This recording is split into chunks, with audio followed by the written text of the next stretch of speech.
Hello students, welcome back to my class. And as you know that we are doing P.B. Shelley's Ode to the West Wind, and we have completed the first two cantos. And this poem is in the form of an ode, and the speaker invokes the wild west wind of autumn, which scatters the dead leaves and spreads seeds so that they may be nurtured by the spring. So, in the first canto, the speaker calls the wind as destroyer and preserver. And destroyer, why? Because it takes the dead leaves away, and preserver because it scatters the seeds which will come to life in the springtime. And in the third stanza, or you can say in the third canto, the speaker says that the wind stirs the Mediterranean from his summer dreams and cleaves the Atlantic into choppy chasms, and also making the sapless foliage of the ocean tremble, and asks for the third time to hear him. Actually, in this poem, it is a presentation of scientific ideas in terms of poetry. Like whatever happens in the seasons, the natural phenomena, it is described very poetically in the form of this ode. So, now we will read the third canto. Thou who didst waken from his summer dreams, the blue Mediterranean where he lay, lulled by the coil of his crystalline streams, beside a pumice isle in Bay's Bay, and saw in sleep old palaces and towers, quivering within the waves' intenser day, all overgrown with azure moss and flowers, so sweet the sense faints picturing them. Thou for whose path the Atlantic's level powers cleave themselves into chasms, while far below the sea blooms and the oozy woods, which wear the sapless foliage of the ocean, know thy voice and suddenly grow grey with fear, and tremble and despoil themselves. Oh, hear. So here in this third canto, the poet or the speaker is expressing the power of west wind on the water, or you can say on the sea and the oceans.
So, in this canto, in this third canto, the poet describes the change by the west wind on the surface of Mediterranean and the Atlantic. The poet personifies the Mediterranean as it is dreaming of old palaces and towers, of cities buried under the sea during earthquake and volcanic eruptions, shining bright. He says, "Thou who didst waken from his summer dreams, the blue Mediterranean, where he lay, lulled by the coils of his crystalline streams." That is, that you are the one who awakens from the summer dreams. That is, Mediterranean is personified over here, and he says that Mediterranean is nicely sleeping in the summertime and it is dreaming. And it is the west wind, it awakens the Mediterranean from the summer. And as we know, summer is the time of dreams, and he is lulled to sleep. So he says that this wind, when this summertime was after the spring, summer comes, and he says that during the summertime it was having Mediterranean was having a very peaceful time, and it was nicely lulled into sleep by the crystalline, clear streams which were flowing into it, and it was producing the music which was like a lullaby to the Mediterranean, and Mediterranean was sleeping. And then he say, lulled by his crystalline streams, beside a pumic isle in Baies Bay. The Baies Bay is a picnic spot in Italy, and it says that beside a pumic isle, it is the island of Pumic, and saw in sleep old palaces and towers, quivering within the waves' intenser way. Now we say intenser day. Now he says that what was this Mediterranean dreaming about? It was dreaming about the old palaces and towers.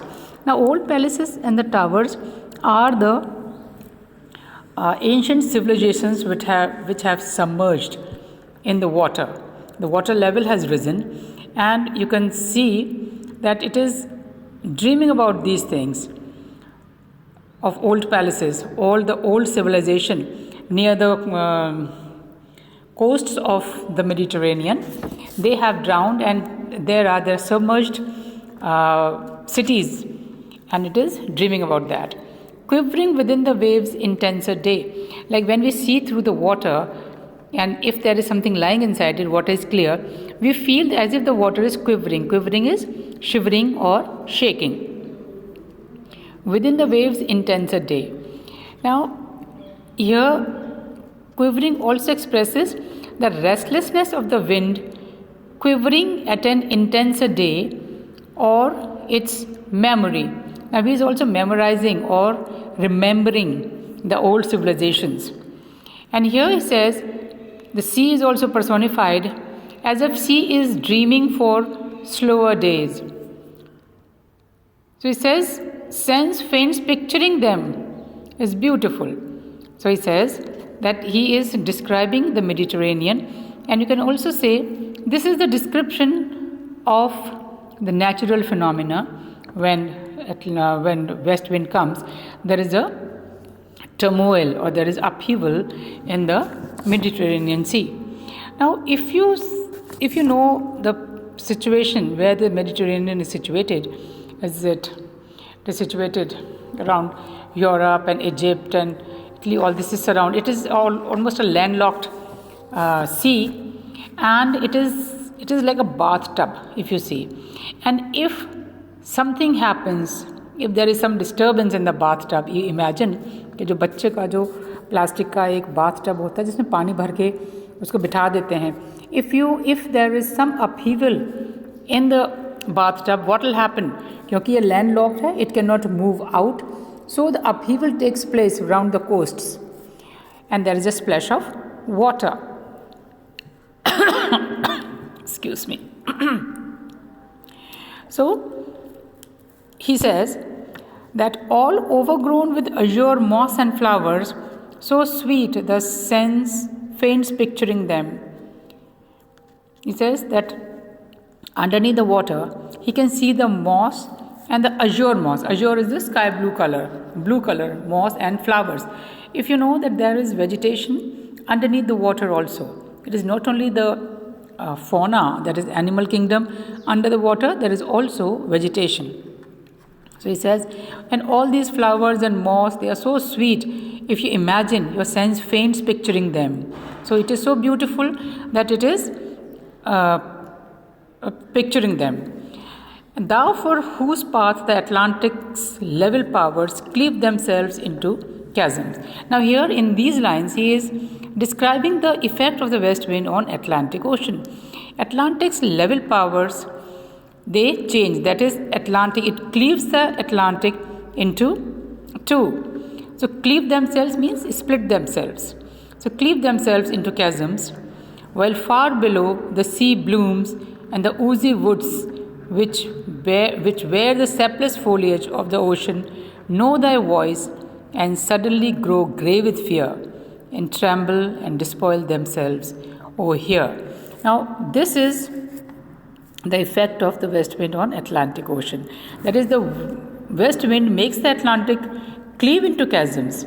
It makes the sea blooms and the oozy woods to grow grey with fear and tremble and despoil themselves. That is, this is again a seasonal phenomena, that during the autumn season, even the leaves of the foliage of the vegetation underneath the water, it also despoils themselves. Despoils themselves means it just sheds themselves.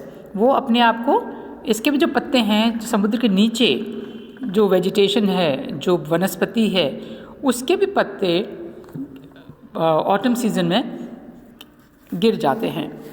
But here what is he saying? He is describing it, this natural phenomena, it's in a very beautiful poetic form. He says that these sapless foliage, sapless is which does not have any juice, जिसमें कोई बहुत ज़्यादा रस नहीं हो, उसमें almost सूखे हों. Sapless foliage of the ocean know thy voice and suddenly grow grey with fear. Now here this west wind is depicted as a very fearful force. He says that when these sapless foliage and the oozy woods, sea blooms, when they hear your voice, here as we know that west wind is personified, and he says when they hear your voice, that even the Atlantic Ocean is personified because only a human being can hear. So he says that when this Atlantic Ocean, when it hears your voice, when the vegetation underneath this Atlantic Ocean, when it hears the voice, they suddenly grow grey with fear. तो डर के मारे वो एकदम grey हो जाते हैं. And they tremble and despoil themselves. Says वो इतने कांप जाते हैं डर से, और जैसे ही वो कांपते हैं उनके सारे पत्ते झड़ जाते हैं. So this is a beautiful depiction of the natural phenomena in a poetic sense. Then again he says or pleads, he says that, oh, here. Once more, this poet gives praise and power back to God, so mighty that nature itself trembles at its sight. So here also he says, fear of grow grey and the sense that the scene is inevitably ending in destruction, where is the hope in fear and grey. Here he says that all these cantos, actually, he is describing the power of the wind. So, for Shelley, wild wind is powerful and fearful, and it shows how west wind exerts its power over the leaves, seeds, clouds, and waves. So, in the first canto, we have read that what is the power of the west wind on the leaves and seeds, and in the second canto we have studied that what is the power of the west wind on the clouds, and it also expresses that he says that it is the dirge of the dying year. West wind, the sound of the west wind, it is the dirge of the dying year. And in the third canto it expresses its power on the waves, that is on the water and ocean. So on these three cantos, it expresses the power of the west wind and the effect of the west wind on land, sky, and water, यानी कि जल, नभ और पृथ्वी, इन तीनों पे उसका क्या असर होता है, the poet describes.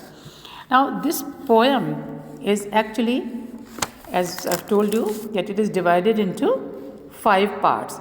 3 parts reflect or expresses the power of the west wind, and the 2 are very personal stanzas, and they express excuse me, they express the desire of the poet, that what he wishes the west wind to do. The poet wants the west wind to help him out. So in the next 2 cantos, which describe the personal anguish, we will be reading these 2 cantos in the next session, in my next lecture. So till then, goodbye, till we meet again in the next session.